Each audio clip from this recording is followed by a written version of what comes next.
Welcome to this video series about the TALSA, the Temple Assessment of Language and Short-Term Memory in Aphasia. In this video, we will be talking about the theoretical rationale for developing a language test that incorporates the assessment of verbal short-term memory.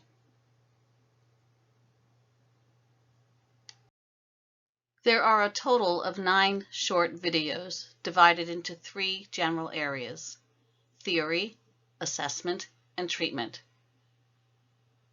This first video in the theory section will cover the basic organization of memory with a focus on verbal short-term memory. Memory is a complex and fascinating process, and we use our memory in a variety of ways. Which of the scenarios listed below reflect verbal short-term memory? Take a few moments to read them through and think about which ones you think are related to verbal short-term memory.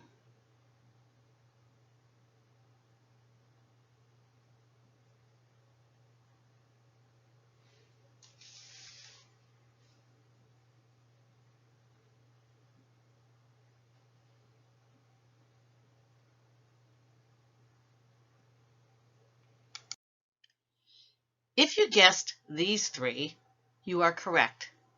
I know what it is, but I can't say it. I just forgot what I was going to say.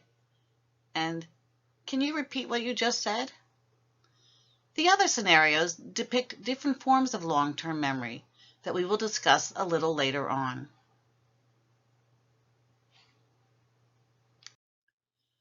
What exactly is verbal short-term memory? Verbal short-term memory involves verbal information such as sounds, meanings, and words. It's temporary. Information is held in short-term memory only as long as it is activated. The duration of that activation is very brief, a matter of a few seconds or at most a few minutes.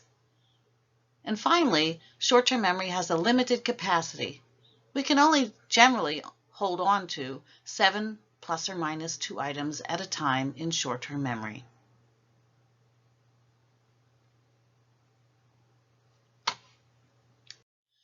The classic way to measure verbal short-term memory is by a digit or word span. This task is found on almost every test of cognition and consists of asking the person to repeat back a string of digits or words in order.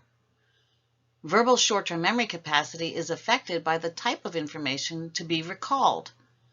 Generally, people are able to recall digits better than words and words better than non-words. And with words, high image or concrete words are easier to recall than low image or abstract words.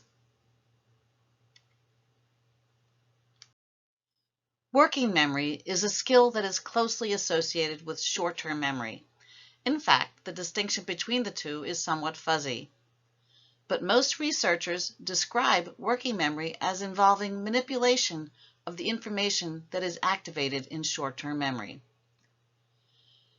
Some examples of clinical tasks that involve manipulation or work are recalling a series of digits in reverse order or recalling the last word in a list of sentences. A few real-life examples include remembering directions while assembling a new IKEA bookshelf, or remembering the groceries you need in order to plan out the most efficient route in the grocery store.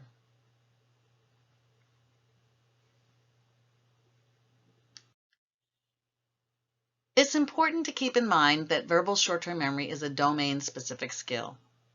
In other words, short-term memory for verbal information is not the same thing as short-term memory for nonverbal information.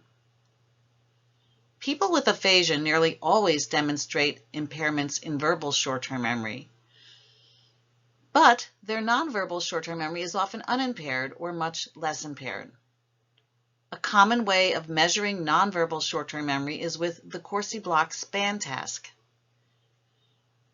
In this test, the examiner sees blocks with numbers on them. The patient is seated across from the examiner and sees only the blank side of the blocks. The examiner silently taps a series of blocks. The patient must then tap the same blocks in order. No verbal information is involved, only nonverbal, visual, spatial information.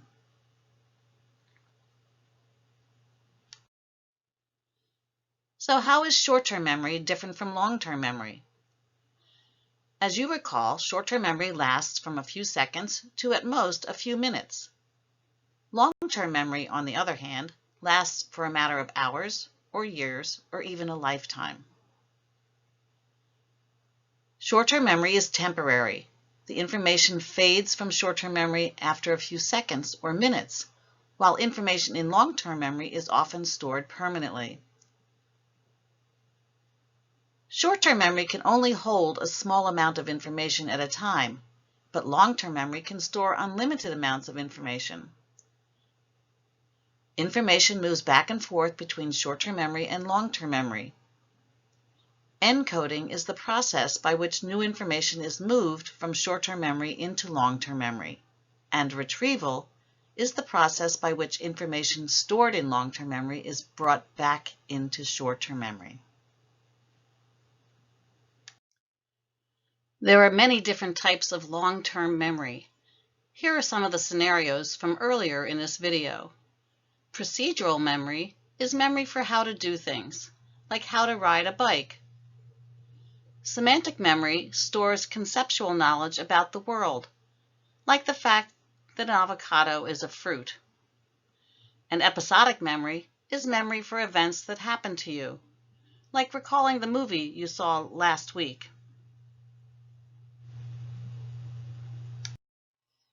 In this video, we reviewed the nature of verbal short-term memory and contrasted it with long-term memory and nonverbal short-term memory. In the next video, we will introduce the interactive activation model of word processing, which shows how verbal short-term memory and language are related.